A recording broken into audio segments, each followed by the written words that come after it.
Hello, welcome back once again. Today we're giving the following interesting geometry problem for Olympiad. We're given three kissing circles, but the problem here is to solve for the radius of the smallest circle, which is the yellow circle.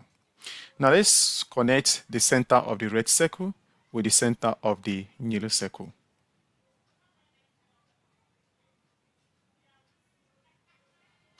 Awesome.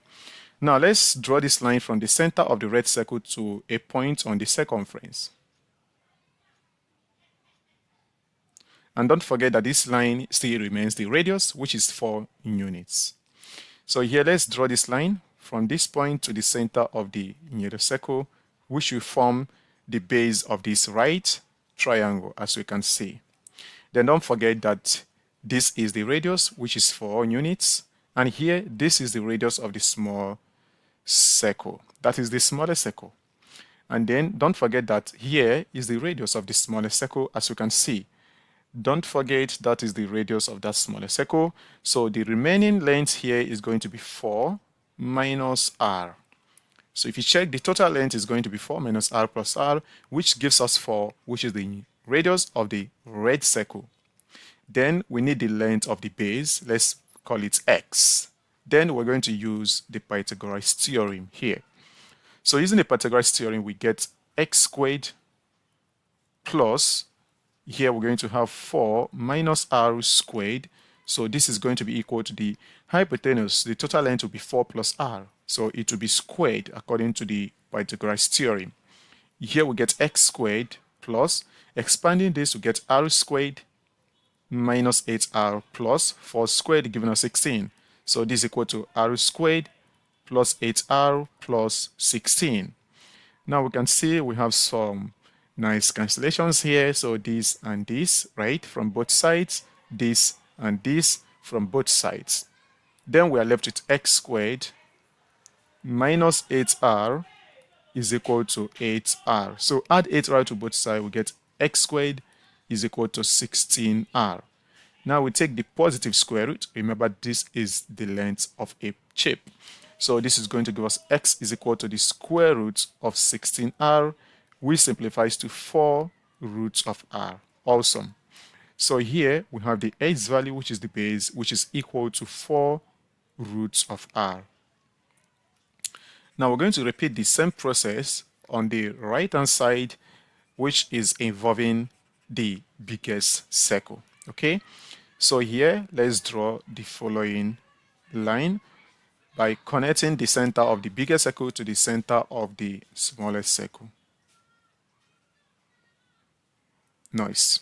And again, let's draw this line from the center to any point on the circumference. Awesome. Again, let's connect this base.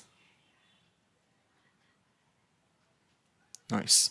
And don't forget, this is 6 units. So this is r. This one will be 6 minus r. Then the base here, we don't know. So let's call it k. Again, we use the Pythagoras theorem to get k squared plus 6 minus r squared.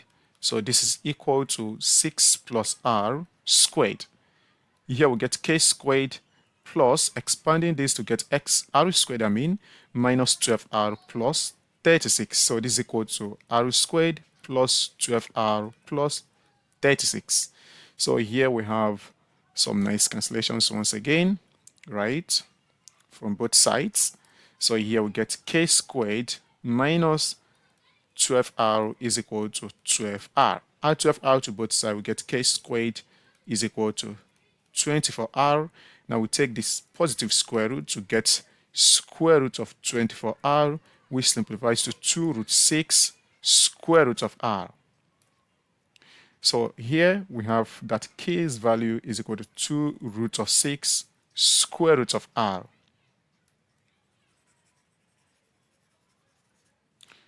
Okay, now we have one more step to take before we get to our final destination. And what's that? Now let's take note of the following. Let us try connecting the center of the red circle to the center of the biggest circle. Nice. So again, let's draw the following line from the center of the red circle to this point. Oh my God. What did I draw? I'm so sorry for that silly line. So I'm going to try it again. Oh my God. Okay, so from this center here down to this point. Okay, so that's actually what I mean. Then don't forget that this line here forms a right triangle, as you can see, right? So the length of the hypotenuse is going to be 4 units plus 6 units. Then this length here is going to be 2. You know why?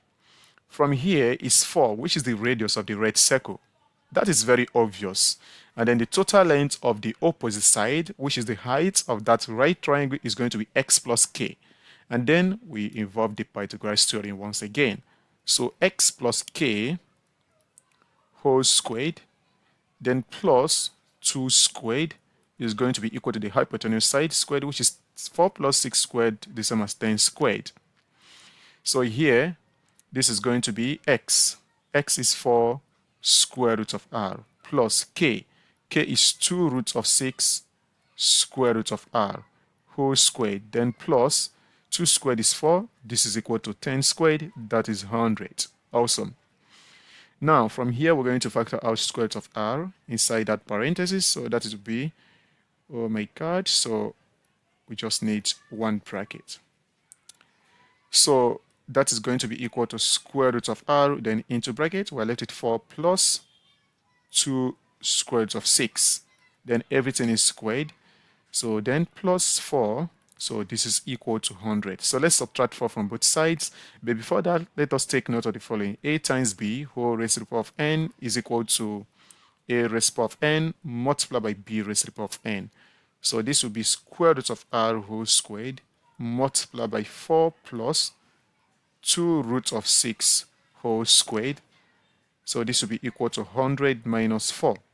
Here we get this square gets cancelled with the square root. So we have r into bracket 4 plus 2 roots of 6 whole squared.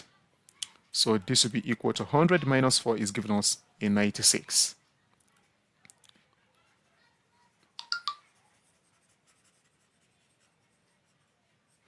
Okay, so we're almost done with this problem. Now from here we expand, so we get r into bracket. So 4 squared is 16 plus, we need to be very careful here.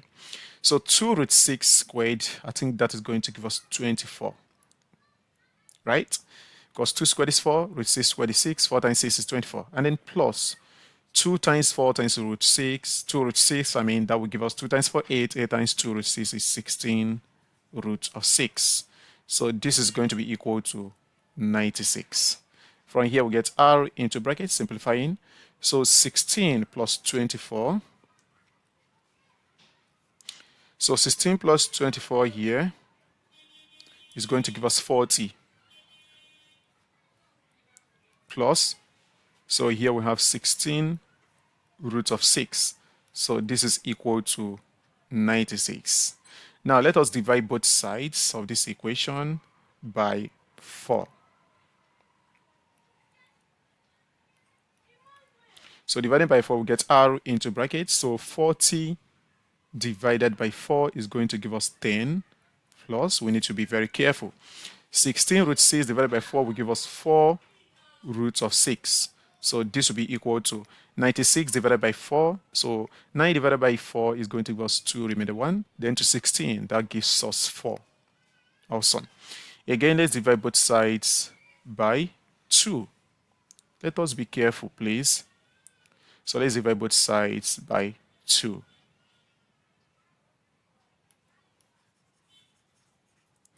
So here we get r into brackets. So 10 by 2 is 5 plus 4 root 6 by 2 is 2 root of 6. Hope we are very careful. So this is going to be equal to 24 by 2 is going to give us 12. Yes, nice. We're almost there. We just need to deal with these radicals. So from here, we divide both sides by 5 plus 2 root 6, which is the coefficient of r. So we get r will be equal to 12 divided by 5 plus 2 root of 6. So we rationalize to get 12 into bracket by the conjugate 5 minus 2 root of 6, and then divided by 5 plus 2 root of 6 multiplied by the conjugate 5 minus 2 root of 6. So don't forget that at the denominator, we just need to use the difference of two squares, and that is going to be 5 squared minus 2 root 6 squared, giving us 1, right? Therefore, our solution will be 12 times 5, giving us 60, minus 12 times 2 root 6, giving us 24 roots of 6. So our radius here will be approximately equal to, so we have 60 minus 24 roots of 6. So this is approximately equal to 1.212246 units. So therefore, this is our correct answer. Please, if you enjoyed this video, please don't forget to subscribe to this channel. And not only that, please help us by sharing this video. Thank you for watching. Bye bye. See you in our next video.